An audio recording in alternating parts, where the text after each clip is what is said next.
Now we're going to look within the sarcomere at the molecular components of the myofilaments.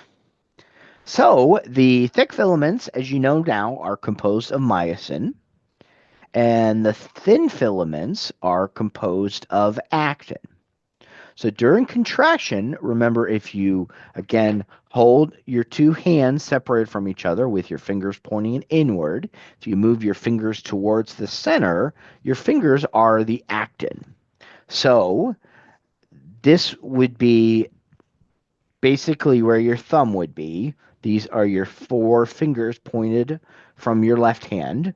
And then take your right hand here, with again this being your thumb. These are the four fingers from your right hand pointing inward. Then when they slide together, they cross over. And they do that because these myosin heads, which would be literally each one of these individual ones, are going to attach to actin. And so we're going to see those enlarged. But when this happens, this forms a contraction where the heads link thick and thin filaments, forming a cross bridge. So looking more closely at the myosin thick filament, each one of these sticking out are a myosin head. So a nice little analogy to think about for this myosin molecule almost looks like a golf club, with this being the part that you would hit the ball with, or better yet, since we are in Tampa, we have the Tampa Lightning. So if we think about a hockey stick, this would be the stick, and this would be the part of the hockey stick that would hit the puck, the hockey puck. So an interesting thing to know, a real important thing to know, is this myosin actually acts as an enzyme. And that enzyme is called ATPase. Remember, when something ends with ASE, a lot of times it's going to be an enzyme. And there's an actual ATP binding site. So it's the ATP which provides the energy for this to actually move, and it moves upward to grab actin. So now when we look at the thin filament over here, remember the thin filament is the actin.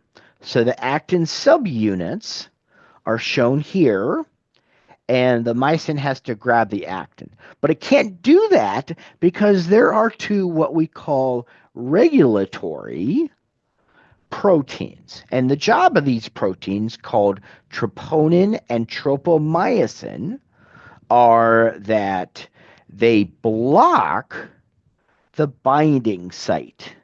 So both of these are going to block the myosin binding site.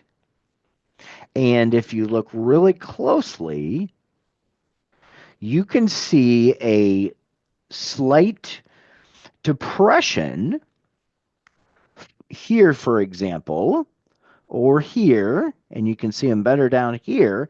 These are all places where the myosin is going to bind to. So the troponin and tropomyosin have to move out of the way, and then the myosin is going to be able to form that cross bridge. So again, those are regulatory, so they basically block the binding site, and they're called troponin and tropomyosin. So troponin and tropomyosin are regulatory proteins that block the binding site on actin.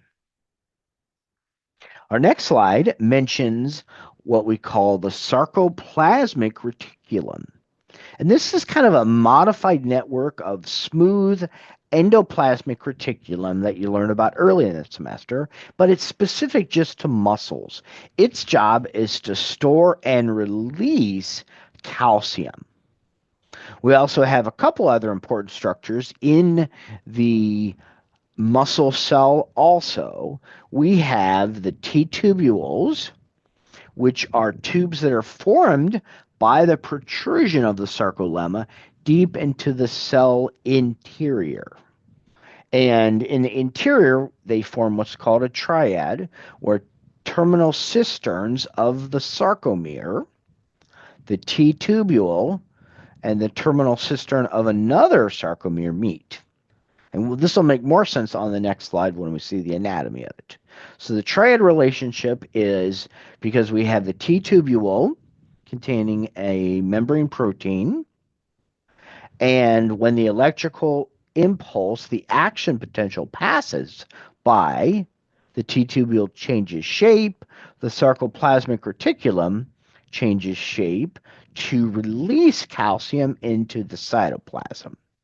And notice that the cytoplasm of the muscle cell is what's called the sarcoplasm. So our next slide shows what this looks like. So we've already seen the sarcomere, so we know what that looks like. The M line's in the very center. The H zone is in the A band. Z disc is in the I band. So again, hopefully that little memory trick will help you remember the organization of the sarcomere.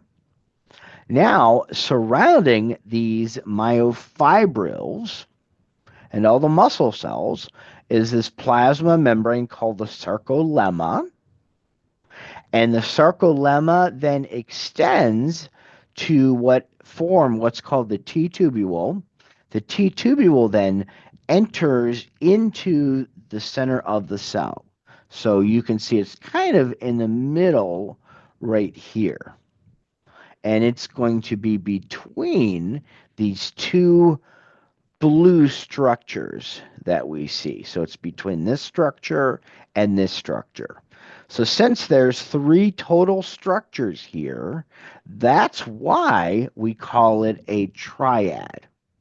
So there's a T-tubule in the center of it, and on the other side are 2 terminal cisterns of the sarcoplasmic reticulum. A terminal cistern just means it's the end of the sarcoplasmic reticulum.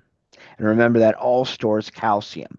So all of these blue structures that you see would be the sarcoplasmic reticulum, and specifically the end of the sarcoplasmic reticulum right here is called a terminal cistern.